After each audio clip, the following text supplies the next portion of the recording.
un dels canvis que crec que és important seria més formació dels claustres, més formació dels mestres. Sí?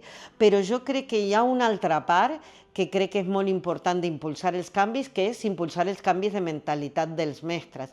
Impulsar, diguem, idees com la que promovia Cotondana, que també és una altra cita d'aquestes importants que a nosaltres ens marca, que és el fet de adonar-te que si t'atreveixes a ensenyar és que mai pots deixar d'aprendre. No?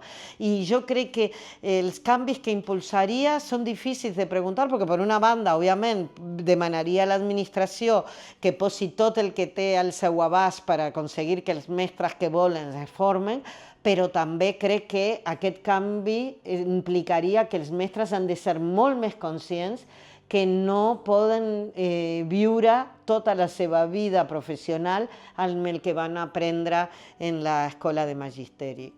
Per tant, seria aquest un dels elements.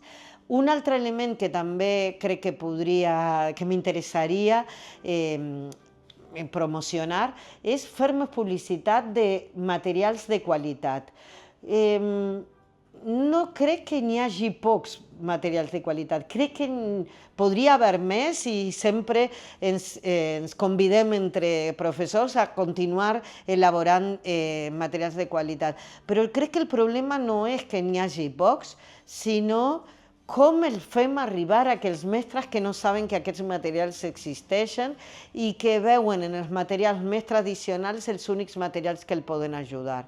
Florence està fent molts materials molt bons, el Creamat els ve fent des de fa moltíssims anys, l'Enrich, els materials de Desmos, els materials del Peter Lee, hi ha moltíssims materials molt bons que crec que el que falta és una bona manera de publicitar-los, que els mestres sàpiguen que aquests materials estan, que aquests materials recobreixen tot el currículum, perquè aquesta és una feina molt bona que va fer Creamat des de fa molts anys, que és l'ARC, que és un projecte de recobriment curricular, i és que per qualsevol cosa que tu vulguis portar a l'aula hi ha una bona tasca que està pensada per companys que està pensada i que està a l'abast, però la idea és com publicitar-la i com fer als mestres conscients de que val la pena l'esforç de preparar-la, val la pena l'esforç d'ir a comprar taronges un dia per anar a fer una classe, val la pena el fet de que si portes cubets encajables, muntar la classe i desmuntar-la te porta més temps que si només portessis fitxes, que val la pena fer una sessió on els alumnes potser no estan tan silenciosos com fent una fitxa, on la posada en comú fa que tu t'hagis d'exprimir, diguem, les idees per veure com extreure el suc del que els alumnes han descobert. Tots aquests són esforços, però tot això val la pena. I publicitar més i encomanar més als mestres d'aquesta sensació de que val la pena serien canvis. Però veus que són molt eteris, o sigui, no hi ha una posició política, no hi ha diners, no hi ha fórmules màgiques per aconseguir aquests canvis, només continuar treballant i fent així la gota malaia, no? A veure si això ho aconseguim. Fa molts anys vaig anar a una conferència que feia, diguem, des de la pedagogia el Salvador Cardús, diguem, que va fer una cosa molt interessant i és que mostrava frases catastrofistes que mostraven que l'educació cada vegada va pitjor i li preguntava a la gent i quan penseu que s'havia fet aquesta frase i cada vegada era més antiga la frase. Aquesta és una sensació molt semblant a la que jo tinc quan els resultats diuen de la davallada. A veure, estem mesurant unes coses i potser els paràmetres en aquestes coses baixen, però jo estic segura que hi ha altres paràmetres que estan pujant i estem mirant només això. I de cap manera vull caure en la complaença de no fixar-me en això, diguem, no? Però no tinc aquesta sensació de que quan jo entro a l'aula els alumnes saben menys que abans. potser saben menys coses memorístiques, diguem, però també saben moltes més coses del món, tenen més ganes de preguntar i això per què funciona i no com ho faig, diguem.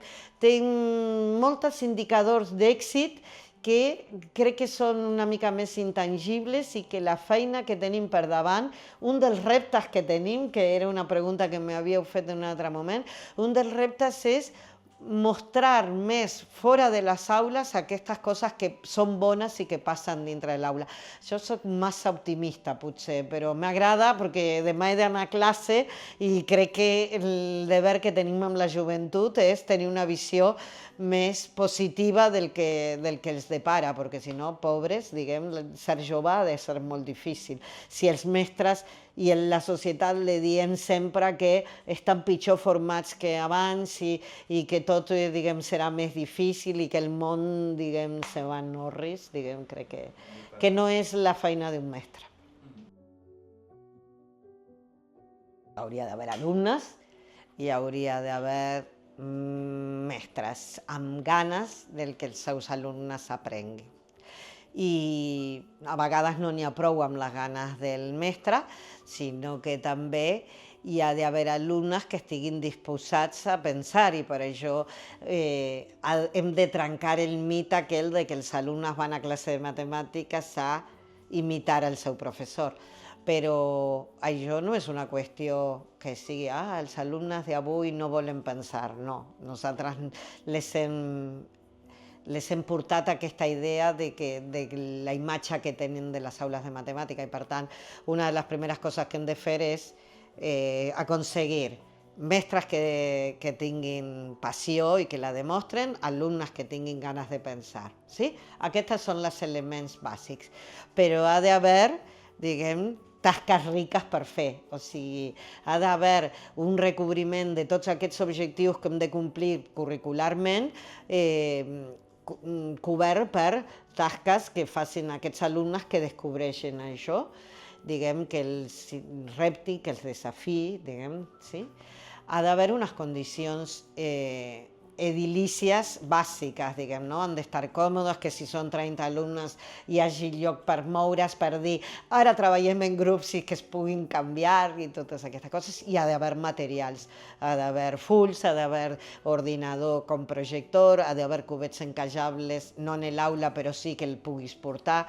Hi ha una sèrie de coses que jo m'imagino en l'aula ideal, però hi ha algunes d'aquestes coses que s'aconsegueixen amb diners, que crec que són les més fàcils, i altres coses que s'aconsegueixen amb molta feina, que va una mica de tot el que hem parlat, de canviar mentalitats de mestres, d'alumnes i, per tant, de la societat, perquè no canviarà cap d'elles per separat, han de canviar totes tres i, per tant, jo ho veig així.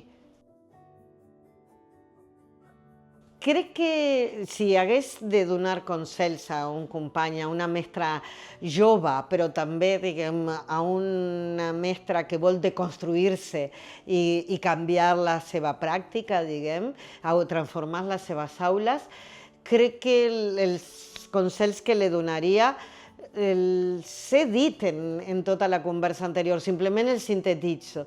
És entendre que ha de continuar formant-se, sí, això és molt important, però també entendre que ha de mostrar passió pel que fa.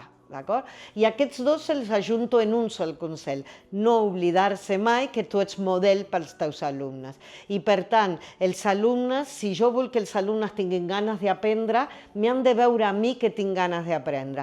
M'han de veure a mi que les dic que el dissabte vaig anar a una jornada i vaig aprendre aquesta activitat i avui la porto, perquè han de veure que jo m'estic formant. Han de veure que jo llegeixo el diari i que porto una notícia del diari a l'aula. Han de veure que els escolto i que quan ells tenen una estratègia que jo no la tenia, l'aprenc i la incorporo. Totes aquestes coses crec que són molt, molt importants i, per tant, el resumiria amb el fet de que siguin conscients de que nosaltres som model dels alumnes que volem.